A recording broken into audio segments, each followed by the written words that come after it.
Bem-vindo ao Clube dos 545. Hoje vamos continuar nossa meditação no capítulo 14 de Números.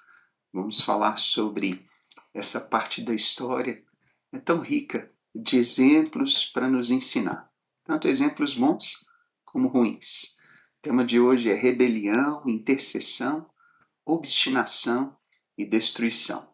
Algumas palavras aí que resumem o que está acontecendo nesta história. Vamos lembrar que no capítulo 13 nós falamos sobre Deus pedir para Moisés escolher espias, um de cada tribo, para ir lá e verificar a terra.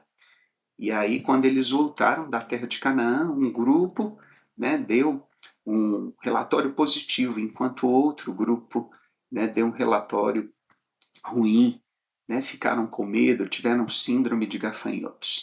E o verso-chave é o verso 19, que diz assim: perdoa, pois, a iniquidade deste povo, segundo a grandeza da tua misericórdia, e como também tens perdoado a este povo, desde a terra do Egito até aqui. Diante, então, do relatório pessimista destes 10 espias, o povo reage com choro e murmuração.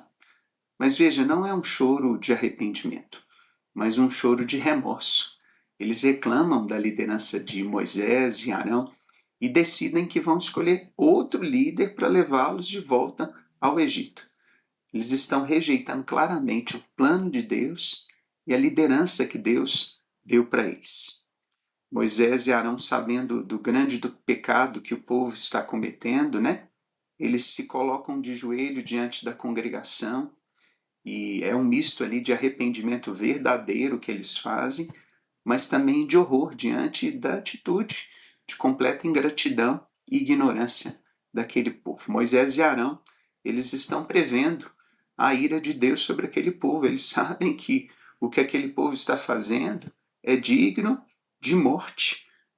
Eles não tinham aprendido nada a respeito de Deus. Tinham um coração duro. Josué e Caleb também se prostram, rasgam as suas roupas e tentam mudar o entendimento ali do povo, a cabeça do povo, dizendo que Deus tinha planos bons a respeito deles, pois aquele povo lá da terra de Canaã já estava derrotado. Se eles agradassem ao Senhor, o Senhor iria com eles e os ajudaria nessa guerra, os faria possuir a terra prometida. Apesar da tentativa de Josué e Caleb de mudar a cabeça daquele povo, eles tentaram apedrejar os dois, assim como fizeram com Jesus também. Os judeus tentaram apedrejar Jesus, mas o Senhor livrou Josué e Caleb, assim como livrou Jesus da sentença de morte. Deus então decide aqui matar o povo e levantar uma nação a partir de Moisés. Moisés então, Deus faz a proposta para ele: você vai ser o único e a partir de você nós vamos recomeçar essa história. Mas, gente, Moisés é muito manso e humilde, e ele intercede pelo povo.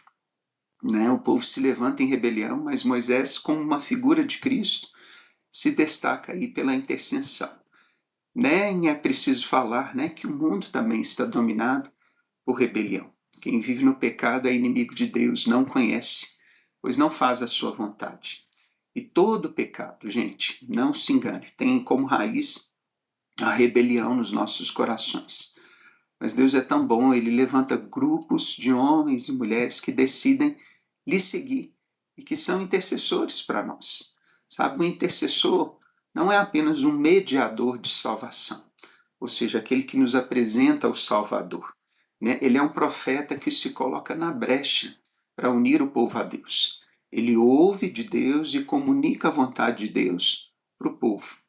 Sabe, quem é intercessor e se coloca aí diante de Deus não pode ouvir só os seus interesses. Precisa ouvir os interesses de Deus. Sabe, nós podemos até ouvir o que as pessoas querem como intercessores, mas o mais importante no papel do intercessor é conhecer o coração de Deus. É entender o que Deus está querendo dizer para as pessoas, e custe o que custar, dizer para elas aquilo que Deus está dizendo. Precisa ser de qualquer jeito. Pode ser de forma mansa, de forma humilde. Será que nós temos conhecido o coração de Deus? Será que temos procurado entender seus caminhos e transmitido estes caminhos com fidelidade? Deus, na história, perdoa o pecado do povo, não retira sua aliança do Monte Sinai, de fazer dele o seu povo, mas existem consequências. Aquela geração, né? Homens de 20 anos para cima vão morrer no deserto. E assim como aquele povo ficou 40 dias ali espiando a terra de Canaã, eles vão permanecer 40 anos, né, dando voltas ali no deserto. Outro fato interessante dessa história é a expressão em hebraico para as pragas que Deus enviou no Egito. Né? Ela também foi usada aqui, que é a expressão magepá. Né? Eles queriam o Egito, né, e receberam o que cabia ao Egito, morte e destruição. A mesma praga lá enviada ao Egito foi enviada aqui para aqueles homens. Mesmo diante da praga, alguns daquele povo tentaram entrar na terra, sem Moisés e sem a arca. Moisés ainda os alertou, mas eles não deram ouvidos e foram mortos pelos cananeus e amalequitas. Isso é o que nós chamamos de obstinação. O que é obstinação? É a iniquidade do coração. É quando alguém insiste em fazer as coisas sem Deus. Deus avisa, Deus diz mais de uma vez, não vai nesse caminho, mas a pessoa é obstinada. Né? E aqueles homens acabaram morrendo em Orna, que significa em hebraico destruição. Sabe, não adianta a gente contender com Deus, meu irmão. Né? Se não mudarmos a cultura imposta pelos pais, se não quebrarmos as influências geracionais, nós sofreremos como os nossos pais e não entraremos no descanso de Deus. Nossa vida vai continuar dando voltas e voltas, mas sempre vamos parar no mesmo lugar. Lugar de desgraça e lugar de destruição. Sabe, que hoje haja verdadeiro arrependimento no seu coração, na sua vida. Que você entregue realmente aquilo que deseja o seu coração e você sabe que não é vontade de Deus, mas é um desejo pecaminoso e que te leva, né, a perecer. Amém? Você recebe essa palavra de fé? Vamos orar então? Diga assim: sonda-me, Senhor, e vê se há em mim algum caminho mau, algum resquício de rebelião.